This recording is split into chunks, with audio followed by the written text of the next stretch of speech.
తిరుపతి జిల్లా శ్రీకాళహస్తిలో ఇద్దరు యువకులు వీరంగం సృష్టించారు.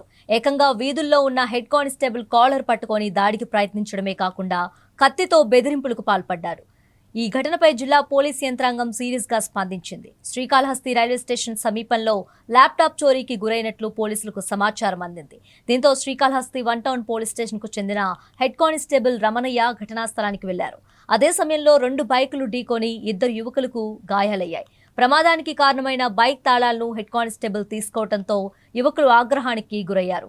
శ్రీకాళహస్తి కొండమిట్టకు చెందిన జితేంద్ర శ్రీనివాస్ హెడ్ కానిస్టేబుల్ రమణయ్యతో వాగ్వాదానికి దిగి ఆయన కాలర్ పట్టుకొని దాడికి ప్రయత్నించారు. అంతటితో ఆగకుండా కత్తి తీసి బెదిరింపులకు పాల్పడ్డారు.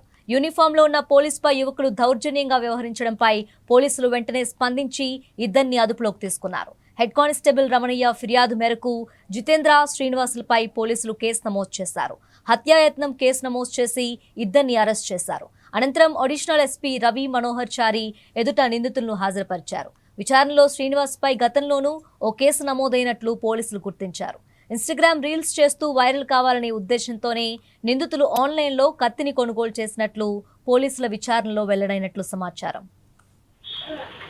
ఈ శ్రీనివాస్ అనే అతను కొంచెం ఓవర్ యాక్షన్ చేసేసి హెడ్ కానిస్టేబుల్ మీద దౌర్జన్యంగా తిరగబడి చొక్కాయి పట్టుకొని మనిషిని తోస్తూ యూనిఫామ్లో ఉన్నటువంటి మనిషిని తోస్తూ చివరకు కత్తి కూడా తీసి చంపబోయాడు. ఇదంతా మీరు వీడియోస్లో మీరు చూశారు. సో అదేవిధంగా పక్కన ఉన్నటువంటి ఇంకో జితేంద్ర అనే అతను కూడా మా హెడ్ కానిస్టేబుల్ గారిని తోయడం జరిగింది, మీరు చూశారు. ఈ కేసులో ఈ A1 అనే ముద్దాయి శ్రీనివాస్ అనే ముద్దాయిని జరిగిన వెంటనే మా హెడ్ కానిస్టేబుల్ కంప్లైంట్ ఇచ్చారు, కేసు కట్టారు, దర్యాప్తు జరిగింది. ముద్దాయిని కూడా నిన్న రాత్రే తీసుకొని రావడం జరిగింది.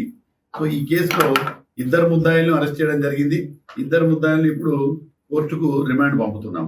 ప్రజలు కూడా కొంచెం జనాలు కూడా కొంచెం సంయమనం వహించాలి. యూనిఫామ్లో ఉన్న వ్యక్తి మీద దౌర్జన్యం చేయడం అనేది ఎట్టి పరిస్థితుల్లో మేము భరించం కూడా. దానికి తగ్గట్టు ఎలా చేయాలా అన్నీ మాకు తెలుసు, ఎలా చేయాలి, ఎలా ట్రీట్ చేయాలనేటువంటి మాకు కూడా తెలుసు. కాబట్టి ఇతని మీద కేసు పెట్టి ఈరోజు కాసేపట్లో కోర్టుకు ప్రొడ్యూస్ చేస్తున్నాం. Thank you. హత్యాయత్నం కింద మీరే చూశారుగా, కత్తితో చంపోయాడు. హత్యాయత్నం కింద ఇద్దరిని రిమాండ్ చేయడం జరుగుతుంది. ఎందుకంటే సోషల్ మీడియాలో బాగా వైరల్ అవుతుంది ఏంటంటే వీళ్ళు గాంజా తాగి ఉన్నారు అనేటువంటిది. గాంజా టెస్ట్ చేయడం జరిగింది. మీకు తెలుసు, గాంజా టెస్ట్ మేము రెగ్యులర్గా చేస్తున్నాం.